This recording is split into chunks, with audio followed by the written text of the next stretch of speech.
Have you ever noticed that every time your life starts to get better, something inside you sabotages it? A relationship begins to feel safe, and you push the person away. An opportunity arrives, and you find reasons it won't work.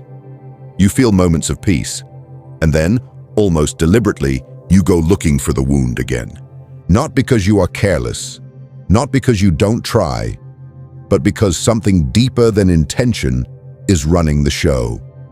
You tell yourself it's bad luck. You tell yourself you're not ready. You tell yourself the world simply doesn't want you to win. You construct elaborate explanations about timing, about other people's failures, about circumstances outside your control, and the explanations are convincing? They have to be, because the alternative, the real explanations, is far more disturbing. What if none of that were true? What if the real reason you keep returning to the broken version of yourself is not weakness, but function? What if a part of you, a very specific, very intelligent part, needs the pain to survive? Carl Jung spent his entire life studying the hidden architecture of the human soul. He sat with people who were brilliant and suffering, people who understood their own wounds in extraordinary detail, and still could not stop reopening them. People who could describe their patterns with surgical precision, and then, the very next week, repeat those patterns with devastating accuracy. And what he found disturbed even him, because the greatest obstacle to your healing is not your trauma. It is not your past. It is not the people who hurt you or the circumstances that formed you. It is the part of you that has learned to use that pain as an identity. The part of you that has decided, not consciously but deeply, that the wound is not something that happened to you. It is something that defines you. This video is for you who have tried to heal and somehow always ended up back at the beginning. For you who know, intellectually, that you deserve better, but emotionally, you cannot seem to want it. For you who have read the books, done the journaling, tried the therapy, and still wake up some mornings feeling like you are exactly where you started. What I am about to tell you will be uncomfortable. It may even anger you, because it will ask you to look at something you have been carefully avoiding. But it may also be the only thing that finally makes sense of a pattern you have never been able to explain. So before we go further, I want you to do something simple. Think of the one thing in your life you keep saying you want to change. The relationship pattern, the self-destructive habit, the way you always pull back at the last moment.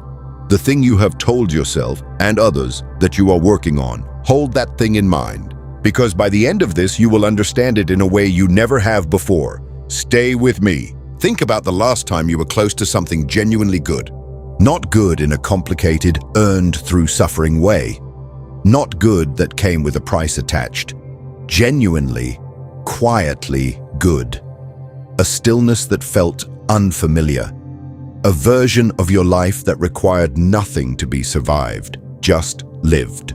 Maybe it was a relationship that felt easy in a way relationships had never felt before. Maybe it was a moment of creative flow where the work came without resistance. Maybe it was simply a week, a single, unremarkable week where nothing was wrong, where you woke up and nothing inside you was screaming. And now tell me honestly, what did you do with that? Did you receive it, or did you find a way to disturb it? Most people who reach this point in the video already know the answer. They found a way to disturb it. They started an unnecessary argument. They retreated into old habits. They convinced themselves the good thing was not real or not deserved or not going to last, and so they made sure it didn't. Not out of stupidity, not because they wanted to ruin it, but because peace felt dangerous, because stability felt like a trap, because the silence of a good life, the absence of crisis, the absence of urgency, had no room for the noise they had learned to call themselves. And so the noise returned. Because noise, for someone who grew up in chaos, is not just familiar, it is identity. Jung wrote something that I want you to sit with. Until you make the unconscious conscious, it will direct your life, and you will call it fate. You have been calling it fate. You have been calling it bad luck, wrong timing, the wrong people in the wrong places at the wrong moments. You have constructed a narrative, sophisticated, self-aware, even psychologically literate, that explains why you keep ending up here. But it is not fate. It is not bad luck. It is the shadow, the part of you that lives below everything you consciously believe about yourself. The part that formed in the dark before you had language for it. The part that made decisions, survival decisions, that were brilliant at the time and have been running on autopilot ever since. The shadow does not respond to motivation. It does not respond to good intentions. It does not respond to the version of yourself that wants to get better. It responds only to one thing, being seen. And that is precisely what most healing never offers it.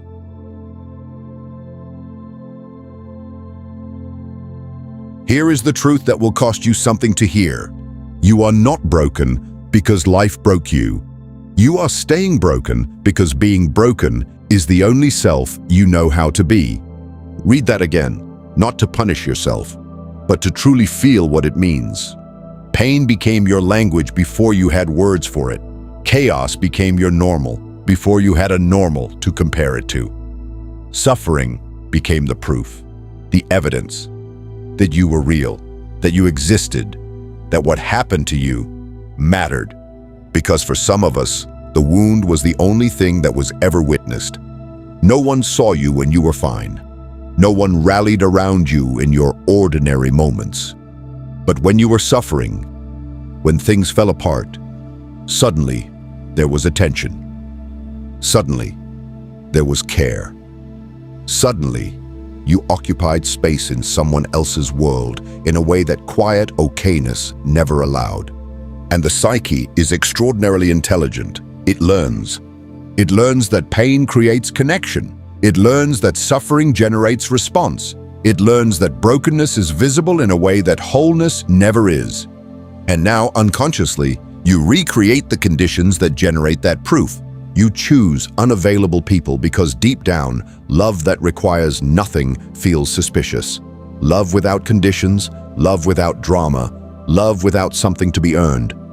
It does not register as love. It registers as a trap, or worse, as pity.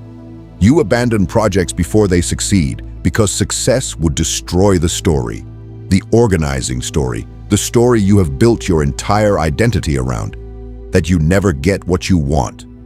You return to old wounds the way a tongue returns to a broken tooth, not to heal it, but to confirm it is still there, to prove that what happened, happened, to make the invisible visible, even if only to yourself.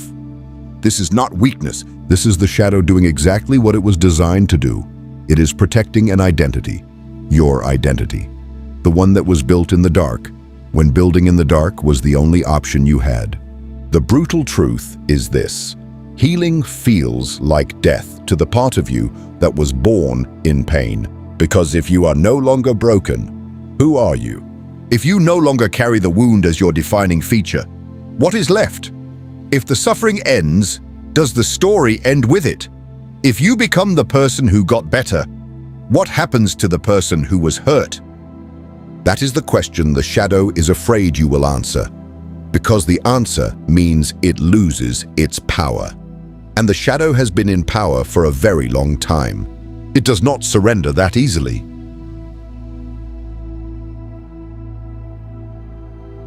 Jung did not invent the idea of darkness within a person. Darkness in the soul has been described by mystics, poets, and philosophers for centuries, but he was the first to give it a clinical architecture.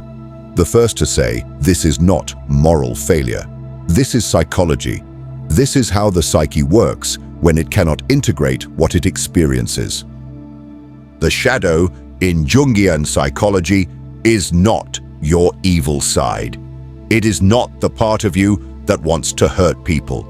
The shadow is everything you have rejected about yourself. The emotions you were told not to feel, the desires you were shamed for having, the grief you buried so deep you forgot it was there.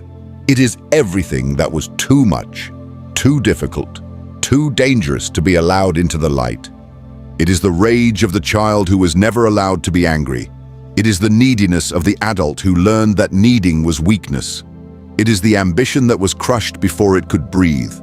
It is the joy that was interrupted too many times to feel safe anymore. It is the tenderness that was weaponized against you until you learned to hide it.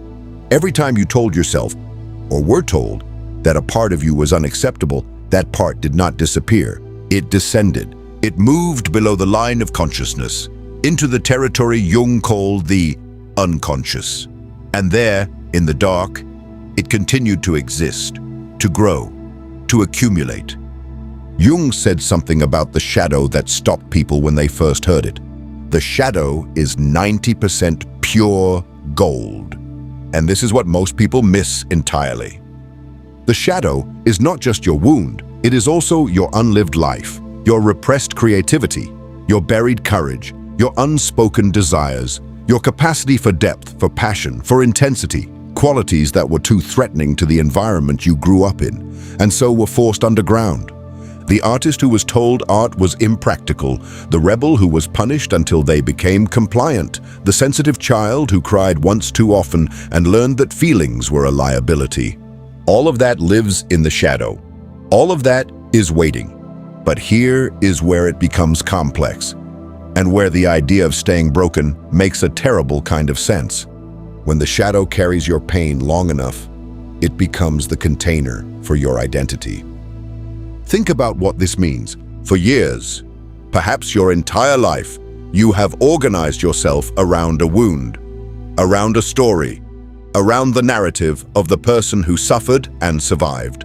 And when you begin to heal, when you begin to move toward a version of yourself that does not need the wound to be coherent, the shadow experiences it as an attack.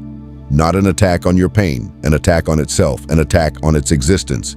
Because if the wound heals, what is the shadow protecting? If the broken identity dissolves, where does the shadow live? It clings to the broken narrative the way a child clings to a blanket. Not because the blanket is beautiful, not because it is comfortable, but because it is known. Because it has always been there. Because in a life where so much was uncertain, the blanket was reliable. And the known, no matter how painful, always feels safer than the unknown. This is why healing is never just emotional work. It is an act of confrontation, a negotiation with the part of you that has decided your wounds are your worth. Your suffering is your substance. Your brokenness is the most real thing about you. And that negotiation, that confrontation, requires something most healing philosophies never ask for. It does not ask you to overcome the shadow, it asks you to understand it.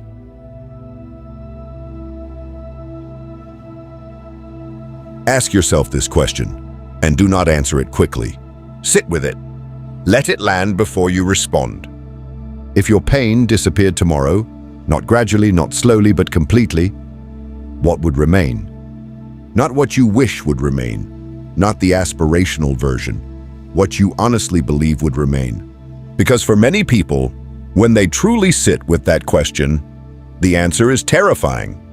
Not because nothing would remain, but because they realize, for perhaps the first time, how much of what they call themselves was built in response to suffering.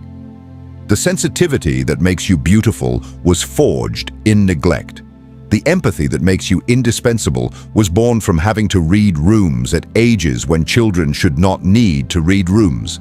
The independence that protects you came from abandonment, from learning early that needing people was a risk not worth taking. The creativity that defines you was the only safe place when the world outside was not.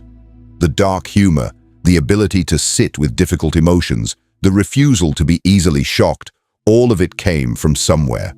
And these are real gifts, genuine, valuable, important gifts. Do not misunderstand me.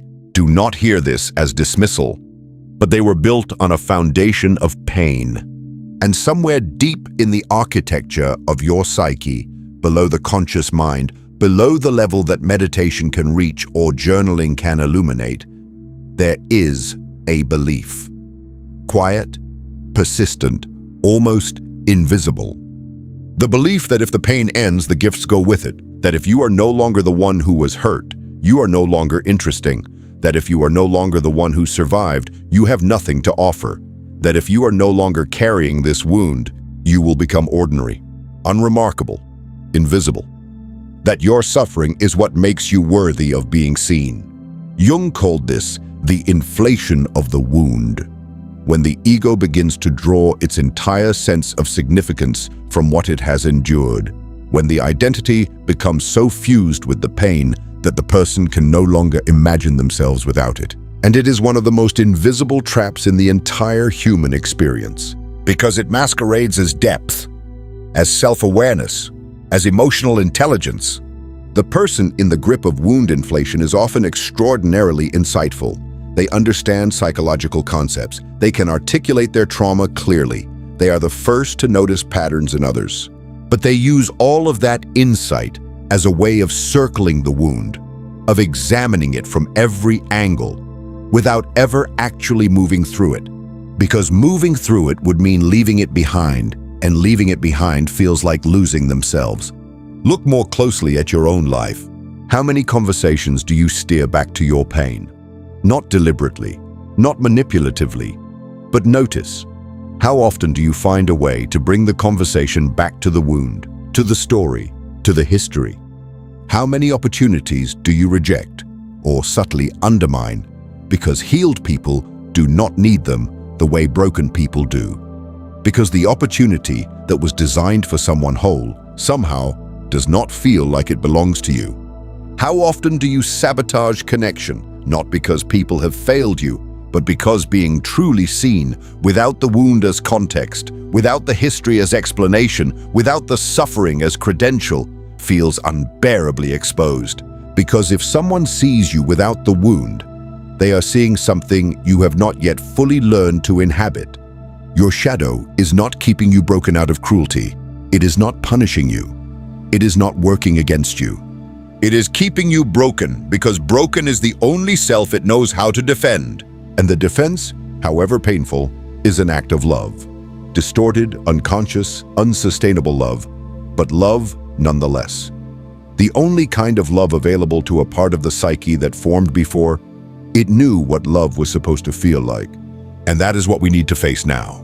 Not with judgment, but with the kind of clarity that only honesty can produce.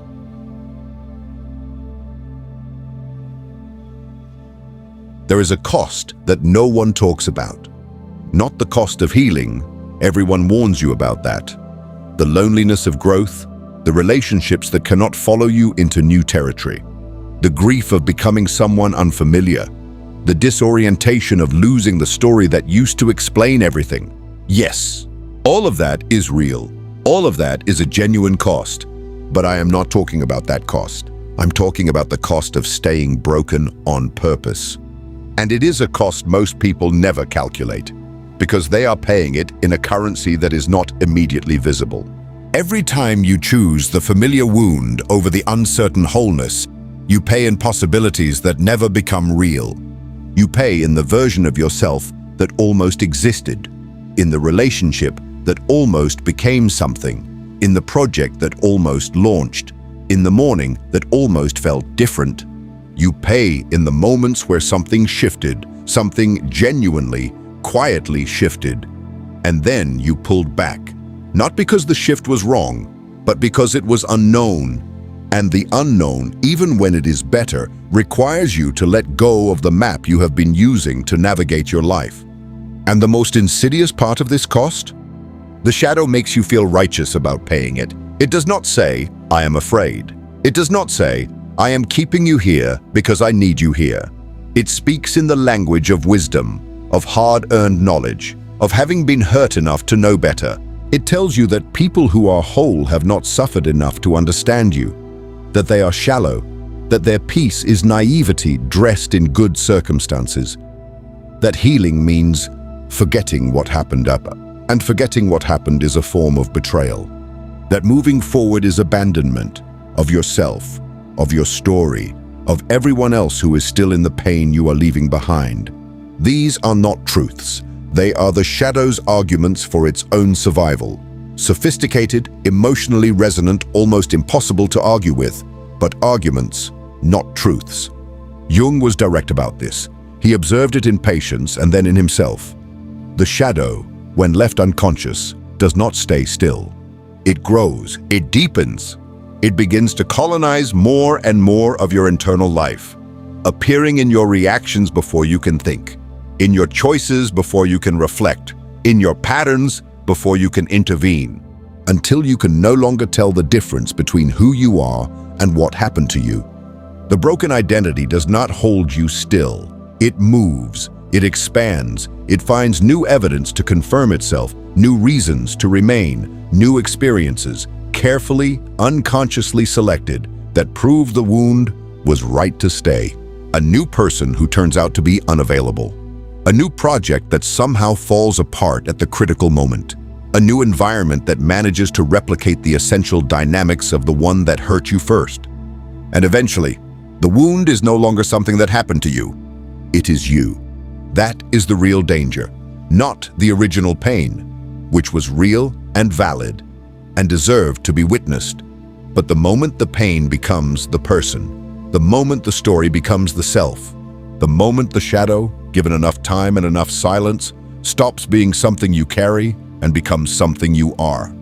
There is no dramatic moment when this happens, no single decision. It is gradual, quiet, almost imperceptible, until one day you realize that you cannot remember who you were before the wound, that you cannot imagine who you might become after it, that the broken version of yourself is the only version you have ever fully believed in.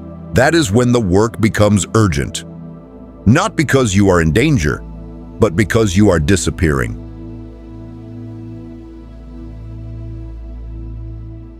Now I want to tell you something that most psychological frameworks miss entirely. Because when people hear about the shadow, about the part of them that sabotages, resists, and clings to pain, the natural response is to want to eliminate it, to overcome it, to win against it. And that impulse, however understandable, misses the most important thing. The shadow is not your enemy. It never was. It is a protector, a guardian. The most loyal, most devoted, most exhausting guardian you have ever had. And it has been working without rest, without recognition, without any acknowledgement at all, since before you were old enough to understand what it was protecting you from. So what is it protecting? The answer is different for everyone, but it follows certain patterns. For those whose pain began in early relationships, in homes where love was conditional, where presence was unpredictable, where the people who were supposed to be safe were sometimes the source of danger, the shadow is protecting you from hope. Not because hope is bad, but because hope, in your history, was the thing that hurt the most. Hope opened you. And when you were open, something came in that should not have. And the wound that came from that opening was deeper than anything cynicism could produce. So the shadow learned, do not hope, do not open, do not let anything feel too safe, because safe is not permanent. And the fall from safety is worse than never having felt it.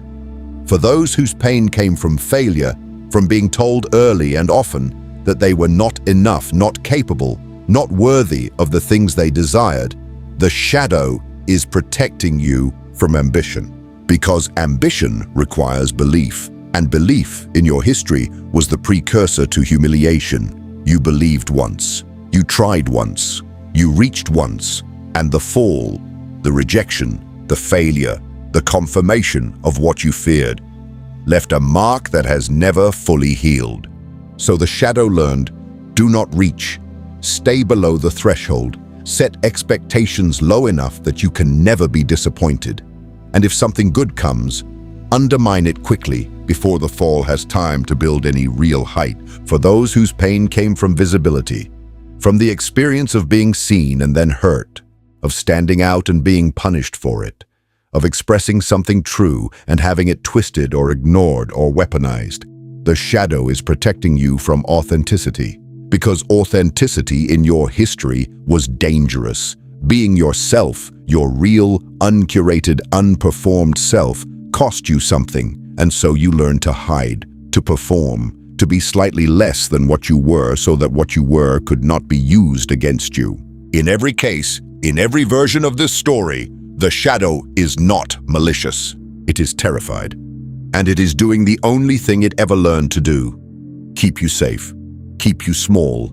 Keep you in the familiar dark, where at least the dangers are known. Jung understood this with a precision that most people who study his work still manage to miss. He did not ask patients to destroy their shadow. He asked them to listen to it, to ask it what it was protecting, to enter into relationship with it, not as a conquered enemy, but as an estranged part of themselves that had been doing its best under impossible conditions. Because the shadow, when it is finally heard, when it is finally asked to tell its story rather than simply act it out, often reveals something extraordinary. It reveals not just the wound, but the unlived life that grew up around the wound, the creativity that was buried when creation became dangerous, the love that went underground when love became unpredictable, the ambition that disappeared when wanting became a source of shame. All of that is still there, in the shadow, protected, waiting, not gone. Just hidden. Hidden so deeply and for so long that you may have forgotten it was ever yours to begin with.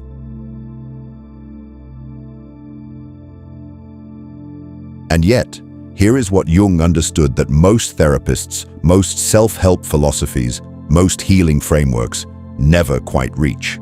The shadow that is keeping you broken is also the doorway to everything you have been searching for. Not in spite of the darkness, through it. Not by defeating it, by descending into it. Because what the shadow is actually holding, beneath all the self-sabotage, beneath all the resistance, beneath all the reasons to stay small and safe and familiar, is the unlived version of you. The version that never got to exist because it was too threatening to the environment you grew up in. The version that had to be hidden for safety. The version that went underground not because it was wrong, but because the world you were born into was not ready for it. The creativity you buried when vulnerability became dangerous. The desire you silenced when wanting felt shameful. The voice you muted when speaking up cost too much. The aliveness you abandoned when being alive became too exposed. It is all there. In the shadow. In the 90% that Jung called gold. And the process of recovering it, of descending into the dark and bringing back what was left there, is what Jung called individuation. Not self-improvement, not optimization, not becoming a better, healthier, more functional version of the person you already are. Individuation is something different, something rarer, something that most people who talk about personal growth never actually pursue. It is the process of becoming whole, of integrating the parts that were separated, of reclaiming the aspects of yourself that were sent underground for survival, of entering into relationship with your shadow, not to be controlled by it, but to no longer be controlled by its unconscious influence.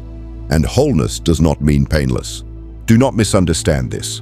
Individuation does not promise you a life without suffering. It does not promise peace in the way that peace is usually advertised, as the absence of difficulty, the end of struggle, the arrival at some permanent and comfortable plateau. Wholeness means something different. It means that the pain no longer has to run the show. It means you can feel what you feel without being consumed by it. It means you can carry what happened to you without being defined by it. It means the broken parts are integrated, not erased, not glorified, not turned into a brand or a badge, but simply seen, named, understood, and no longer left alone in the dark to make decisions on your behalf. It means that when the shadow rises, when the old patterns reassert themselves, when the familiar pull toward brokenness returns, you recognize it. You can name it. You can say, I know what this is. I know what you are protecting, and I no longer need that protection in the same way. The part of you that wants to stay broken is not your enemy. I want to say this again because it matters. It is a frightened child who learned that broken people are at least predictable, who learned that if you expect nothing, you cannot be disappointed, who learned that if you are already at the bottom, no one can push you down, who decided, somewhere early and somewhere deep, that it was safer to choose the wound than to risk the hope, because hope, in their experience, was the setup. And the fall from hope was the thing that broke them in the first place.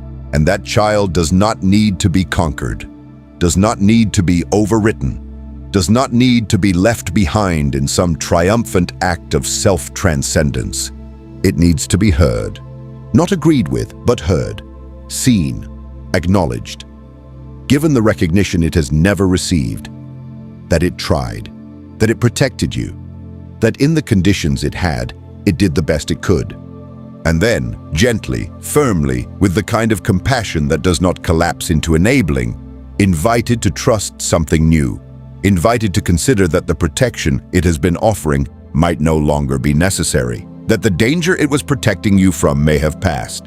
That you are, perhaps for the first time, in a position to choose something different. Not because the wound was not real, but because you are no longer the person who first received it. Because the moment you stop fighting the shadow and start listening to it, the moment you ask it, with genuine curiosity and without judgment, what it is protecting you from, the grip begins to loosen.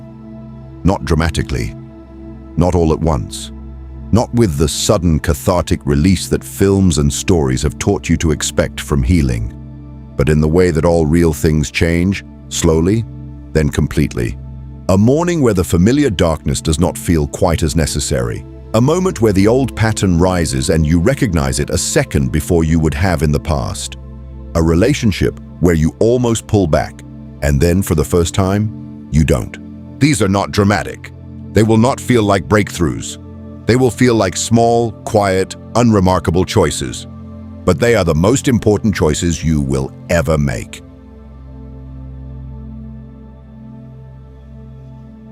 So, how does this actually work?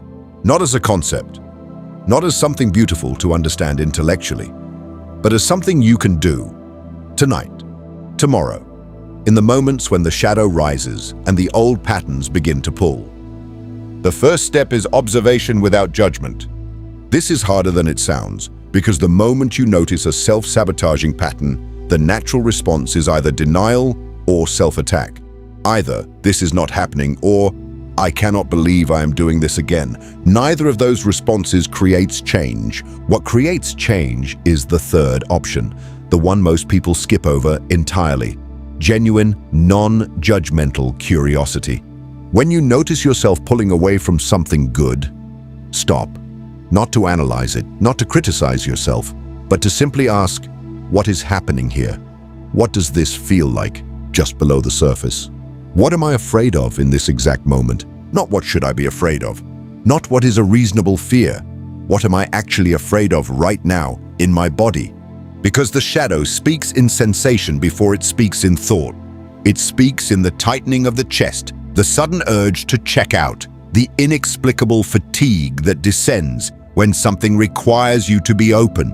And when you can catch those sensations, when you can feel them before they have fully translated into action, you have created something precious, a moment of gap between the impulse and the response.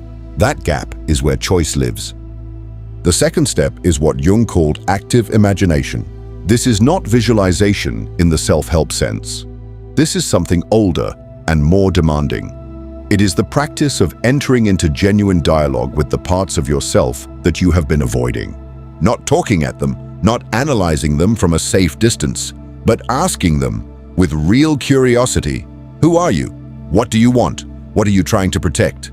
And then, this is the part that requires courage, listening to the answer. Because the answer will not come as a rational argument. It will come as a feeling, an image, a memory, sometimes a voice. It will come from somewhere below the level of language. And what it says, when you are truly willing to hear it, is almost never what you expect.